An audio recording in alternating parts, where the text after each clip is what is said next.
Welcome back to the channel, and we are in Bot Factory, the challenge pack and scrap mechanic that makes you build self-driving robots to accomplish increasingly complex courses. This is actually Bot Factory 2. Despite my lack of real-world engineering and logic experience, I managed to somehow get through the first 20 Bot Factory challenges, and now I am on a harder set of challenges that are pretty much... I feel like I'm at my limit right now as far as my skills go with logic. For this course, it looks like we gotta start off here.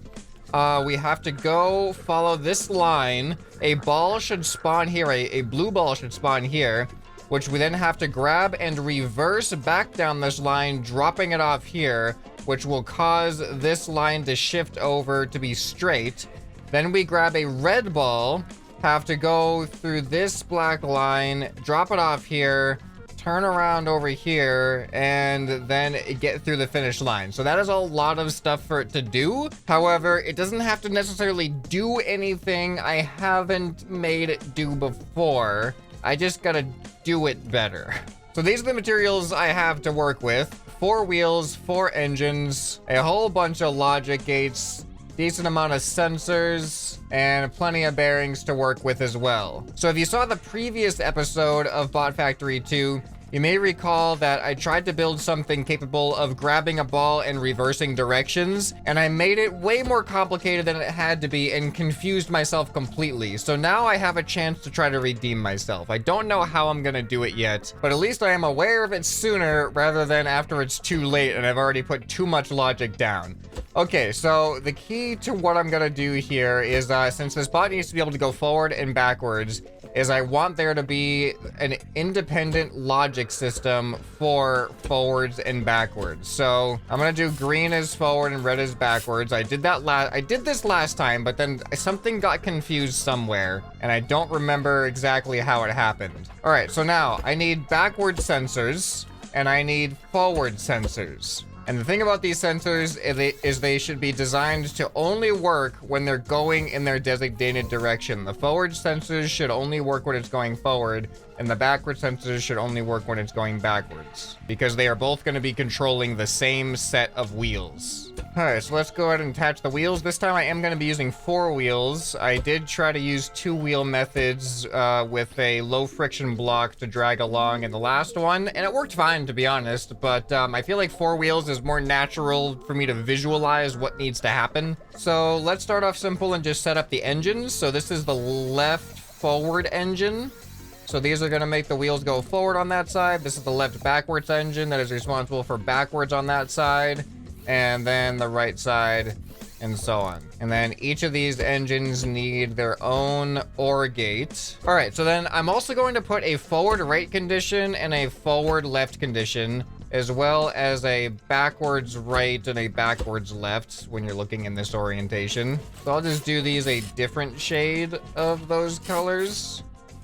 All right, and then this white one is just going to be the on condition. When I press the on button, it's going to turn this logic gate on, because nothing else should work unless that is on. Okay, and then the other thing I need is a ball sensor, because we're going to have to grab the ball, and the ball is going to determine when we switch from forward to backwards. All right, and I will be using a piston gate that raises up and down in order to grab the ball. All right, so if the piston detects the ball, it'll turn that logic gate on, and if the piston is not detecting the ball, it'll turn that logic gate on. So now we have a logic gate that tells our creation whether or not there is a ball in here.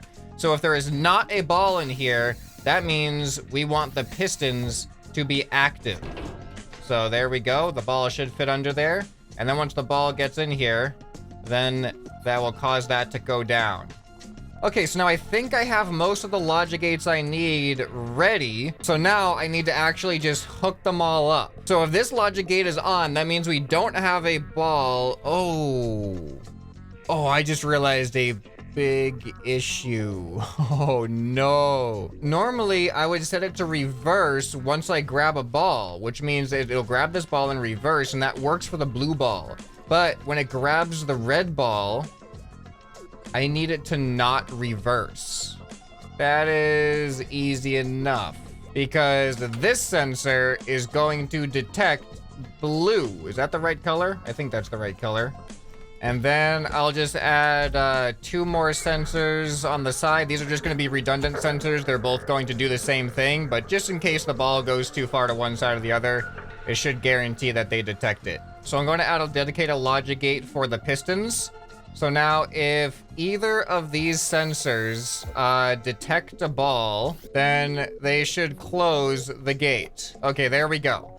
So these sensors won't change whether it goes forward or backwards. Only that sensor, which detects blue, is going to change it. These will just detect anything, and they'll be responsible for closing the gate. All right, so now let's set up our forward movement. So this logic gate represents forward condition. This logic gate represents go forward. So in order to go forward, we need the forward condition to be active, but we also want neither of the sensors to be detecting anything. So I'm gonna put a gate here that represents that condition. So now if this sensor nor this sensor are detecting anything, if both of these are inactive, then that logic gate will be on, telling us to go forward. And then what forward actually does is it powers both forward engines. So now if I press the switch, we should go forward. Perfect.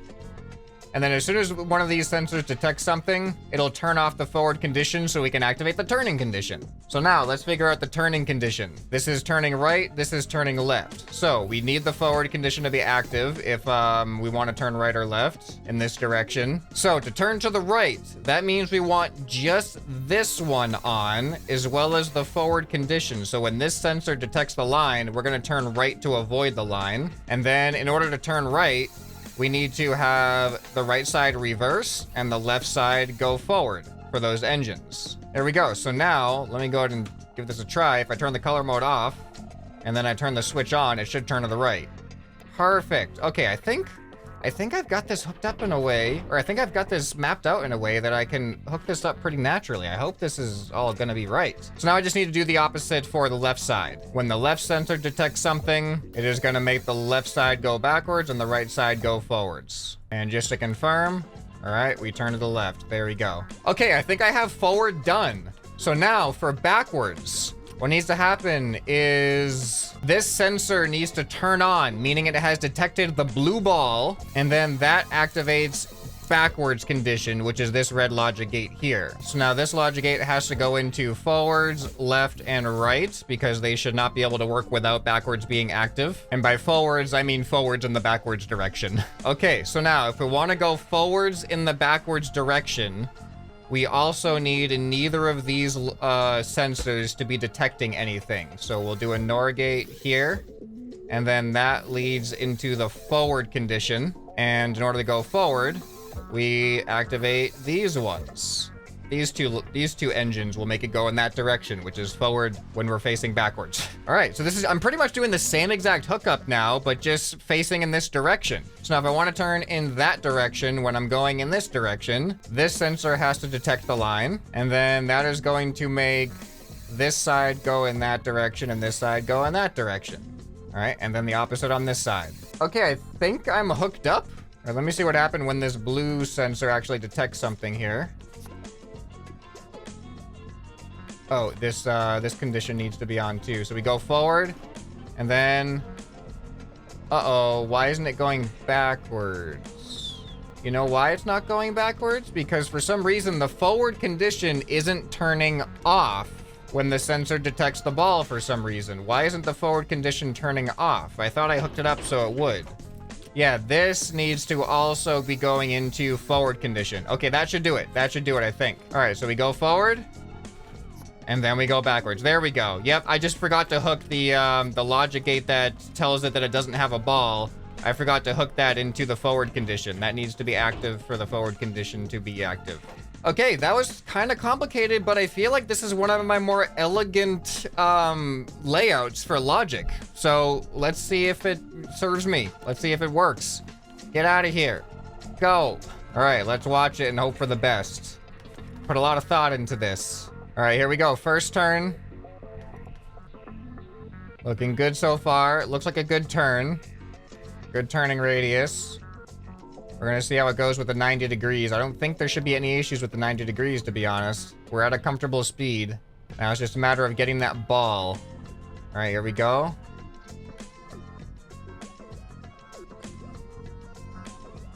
That's a problem. But we got through it. It managed to get through it. Let's see how it does with the ball now.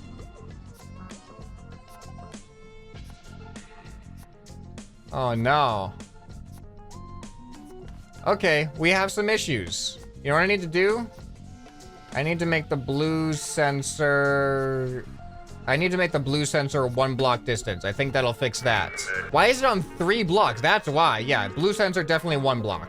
Okay, and what I'm gonna... Oh, no. Oh, that was a mistake. I need to move these sensors. All right, so what I wanted to do was I want to move these sensors wider because right now they're too close to the line, which is why we're getting hung up on that 90-degree corner. So hopefully with these sensors being wider to detect the black line, that'll prevent that happening on the corners. And I'll add a little bit of a wedge here. All right, let's hope that these improvements fix all of our problems. All right, here comes the 90-degree turn. That is surprising to me, but it does manage to get around it. But it's not very comfortable, is it? All right, let's see how it handles the ball now. There we go, much better. Oh no, I didn't change the backwards logic gates to be able to go around.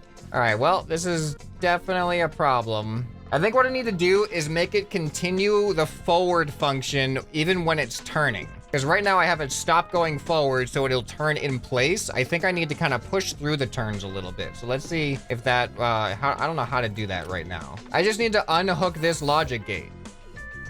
Yeah, because this logic gate says that we only go forward if neither of the sensors are detecting anything. If I unhook that logic gate, it'll just go forward as long as the forward condition is on. And then same thing with the backwards.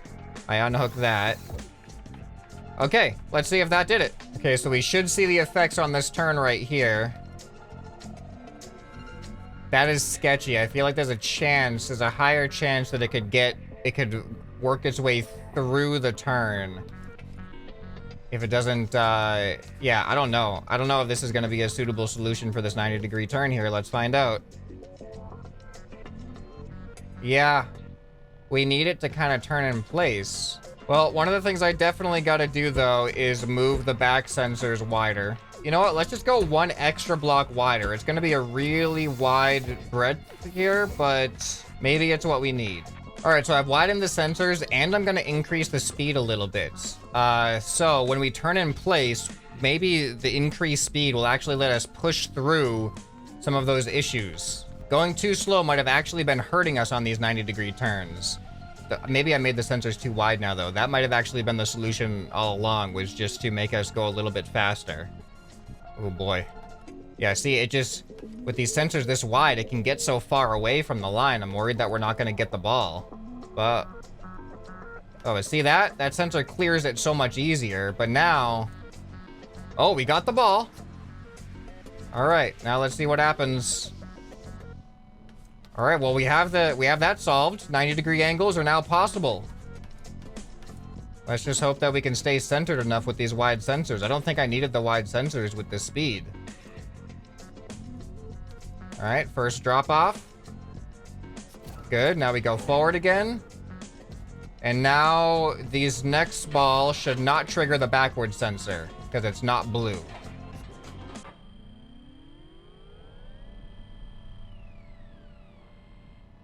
I was pretty sure I accounted for that. Oh, I forgot to turn it back. I forgot to turn the sensor back on. My bad. That's all it was. Okay, everything should be hooked up right. I just forgot to set the color sensor back to blue after I tested it on my character. Okay, here we go. No, that's what I was afraid of with the wider sensors. Okay, you know what? We're gonna have to bring the sensors back in, apparently. All right, sensors are back in to where they were before. Let's see how it handles the 90-degree now. All right, so far so good. Should be better lined up on the ball. Perfect.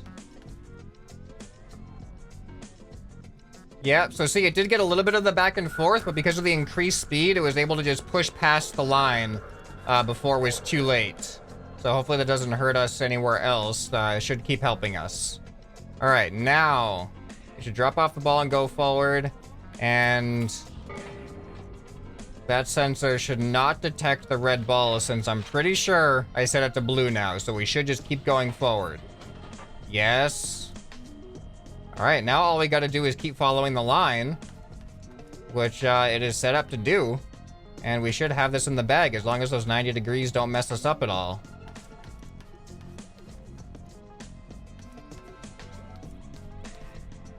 Looking good. All right, drop that one off. Perfect. Stay on the line. All right, 90 degrees. We almost got frozen there. If both sensors are active at the same time, then it'll just freeze up. And that happened for like a split second, but it had momentum, so it pushed until one of the sensors didn't detect the line, which is why the speed saved us. All right, and it's straight in for the finish.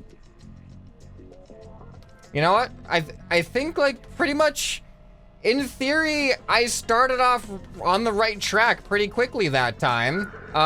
It just took a little bit of fine tuning with a little bit of hiccups here and there. All right, now what are you gonna have me do? That took me 40 minutes to complete. Now what? What? What? This goes against everything I've built so far. So this is 1, 2, 3, 4. Well, this is 6 blocks wide. But we don't want to be 6 blocks wide, especially for this section. Like, this is just basic line following here, but I have to compact everything I've done so much.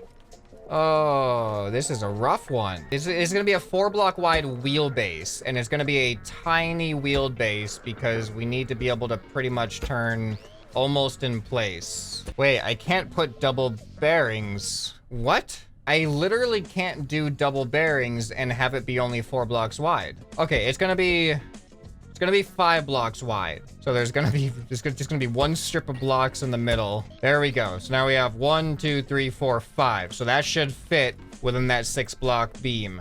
All right, see, as long as the wheels themselves are the only thing in contact with the ground, I can build this wider than the wheelbase. It's just the wheelbase itself has to be on that beam. Okay, so now forward on the right side, backwards on the left side, etc.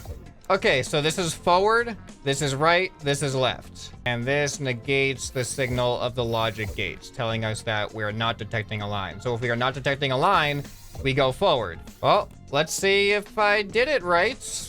That felt really simple. It concerns me when something feels simple when it comes to logic for me. Did I make this go too fast? Did I? I didn't set the sensors, did I? No, I did not set the sensors to the color mode. All right, let's try it now that the sensors can actually detect the line. Is this too fast or no? Whoa, that's too fast. It's too fast. Yeah, okay, bye-bye. All right, let's turn you down a little bit, give you some more time to react here. Okay, here we go. It's still a little sketchy, isn't it?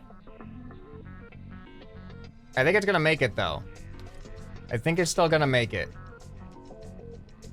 Yeah, this is just barely. I can't do any thinner than this.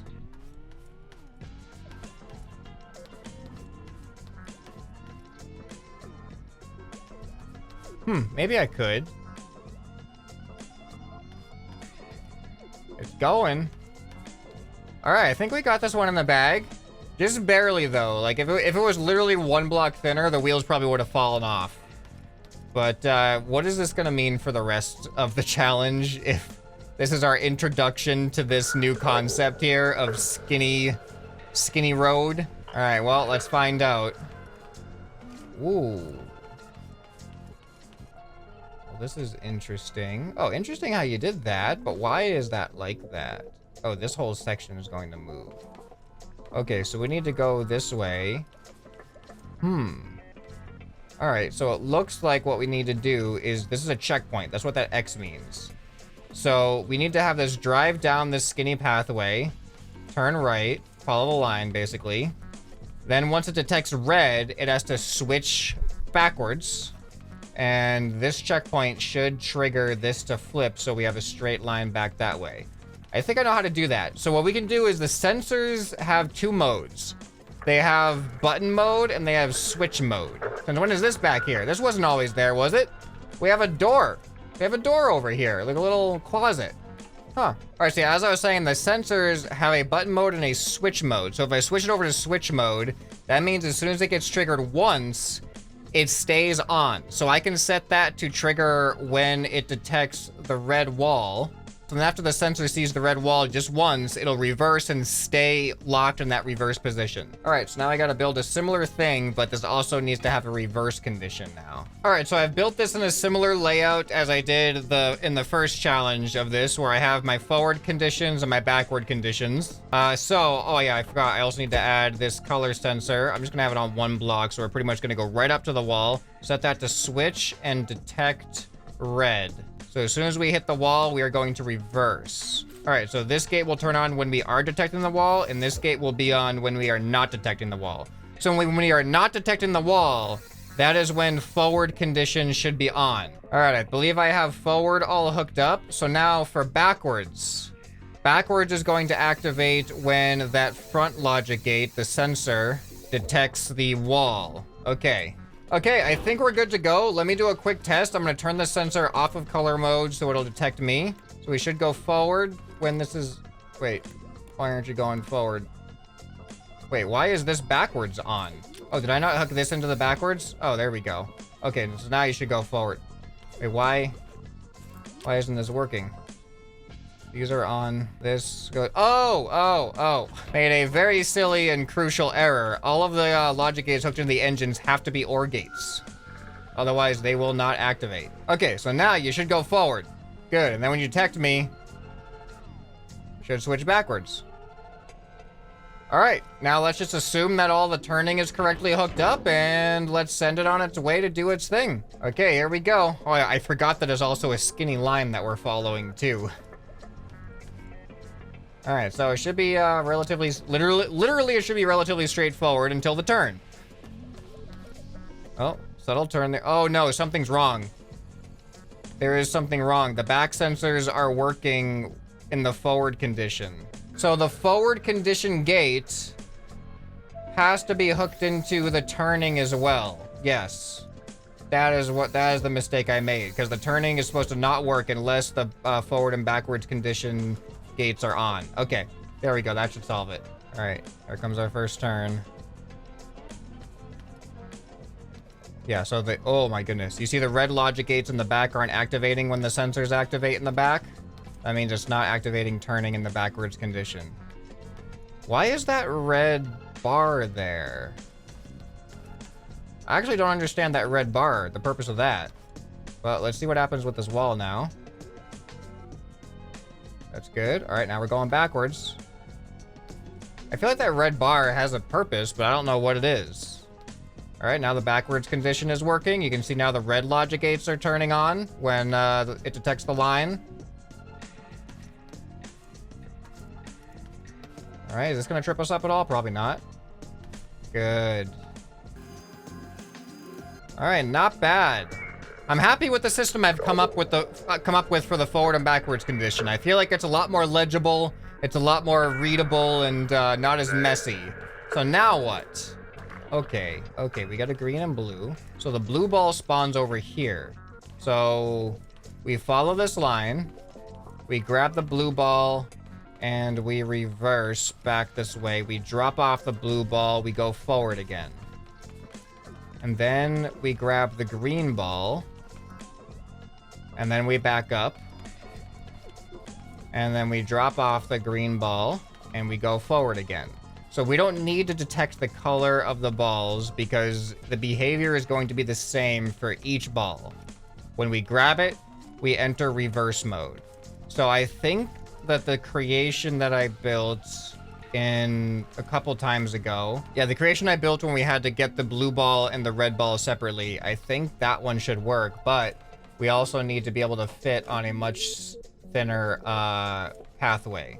Okay, one thing I'm going to change about my design with this one compared to what I've done with the previous versions is I'm actually going to add a timer And this timer is going to trigger after the sensor detects the ball and then turns on this logic gate. This timer triggers. I'm gonna give it like a quarter of a second before we swap to backwards condition. And the reason being is that I want to give this gate time to come down before we go backwards, so we don't just detect the ball, then immediately back out of there and not be able to grab the ball. All right, so now for the backwards condition to activate, we aren't gonna go from the backwards logic gate. We're going to go from the timer, which activates the backwards condition. Okay, and everything else is pretty much hooked up the way I had it before. So let's hope for the best here.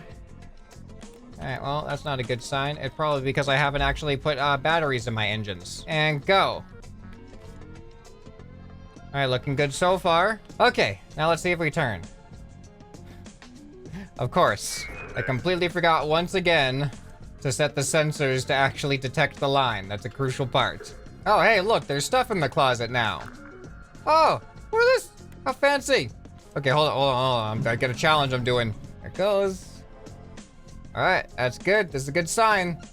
This is promising. The back sensors aren't doing anything, which is good. Don't hit it out of the way.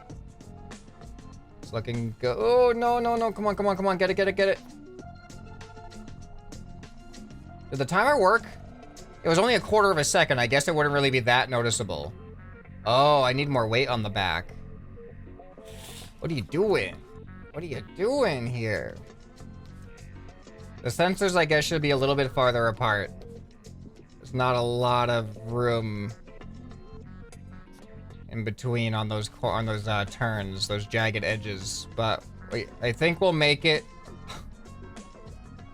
Why are you so aggressive? This is terrible. This should be way better. I think it's a combination of our speed is like slightly too fast. Oh, that might be a problem on this skinny line, actually. I guess we'll find out. But yeah, speed is slightly too fast and the sensors are... No, the sensors gotta be close together for this part though, for the skinny line. Whoa, how is that? How is I going up? I don't know what just happened there. All right, I'm gonna lower my speed a little bit and hope that that solves all my problems. I have no idea how I went, like, I was going up there for some reason. All right, and I'm also going to add some concrete weight on the back like this too. All right, it's a lot slower, but it should be a lot more steady, a lot more consistent. All right, here we go, first turn. Yeah, see, this just feels, it just feels way smoother. It's just better. Slower, but better. Slow and steady wins the race on this one. Man, I like to see what somebody who's like really good at logic could do. I like to see a speed run on this. How fast can you make a creation do this steadily? Uh-oh. Get around the ball. All right, that's good. We're good. All right, yeah, I saw the little bit of a delay there. Little bit of a delay. It started going down first before it switched to backwards.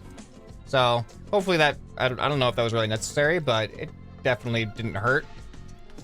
All right, now we've got the waiting game. I mean, I guess this is all a waiting game, isn't it? You press the button to activate your self-driving car and then you wait for it to complete the challenge. Like that's what it is.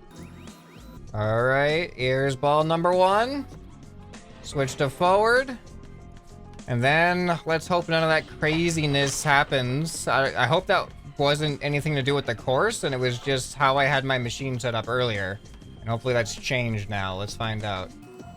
So here's the benefit with the slower speeds is we're on like a slight angle. So once the sensor detects the line, it's just a subtle adjustment. When it's faster, see that? What was that? Am I not seeing something here? Like, what happened there? It happened again, but I got through it that time. I am so confused at what that was. Is that gonna happen on the way back again? There must be... That must be an unintended artifact in, like, this challenge. Like, there must be something with the smoothness of the challenge here that's like a glitch. Because I can't see anything that would be doing that. All right, we grabbed the ball in reverse. That was good. But thankfully, it's not knocking us off. But I'm really worried that, oh, it might make us lose the ball. Because the front end is gonna go up. Maybe. Is it gonna happen on the way back? I think we already passed the spot that it happened, and it didn't happen on the way back. That was so weird. Oh boy, look at that ball on the edge. But we have the cradle around it. All right, see? And... all right, it didn't seem to happen on the way back for some reason. That's weird. Okay, here's the second drop-off. Successful. Now to go straight to the finish line. But, as you've seen, there's something fishy about this pathway here, and I don't know if it's gonna if that messes us up after I'm 4 minutes into just waiting for my vehicle to do this right now. If this weird little inconsistency messes us up, I'm gonna be very disappointed. Alright, I know it's gonna happen again, though. I just feel like we're going slow enough that the consequences aren't that big. Alright, somewhere around here. That is so weird. There's nothing that should be causing that. And I'm sure it's not intentional. And then there's a second one, I think like around here or something? Somewhere around here. Okay, nothing yet. We good? Are we all good? Oh. No, we're good. That was just the sensors.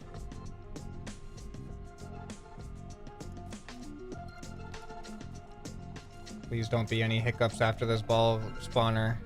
Wait, this is the farthest we've gone. Alright, I think we're safe. I think we're actually gonna do it. I painted my wheels, right? Yes, I painted my wheels. That would have been a really disappointing thing to forget. And there we go. 5.5. That was a long one just because of the speed, but it had to happen. All right, now what are you throwing at me? Whoa, okay. So we gotta go under this. All right, why are there colored ground pieces? Gotta go under that. What? Okay, I actually don't understand this one. There's glass here. Blue ground. Then there's like a weird glass there. I don't see anything, any like ball spawners or anything like that. Let me go up above and see. What do I see from up here? Oh, is that just so I can see my vehicle? Oh, maybe I know what to do with, I don't know. I don't exactly know. Here's what I'm thinking could be a thing. My vehicle has to be able to fit under here, obviously. But I think my vehicle has to be tall enough to trigger those. Yeah, I gotta trigger these sensors by being within 1 block of them like that. So that is what the colors are for.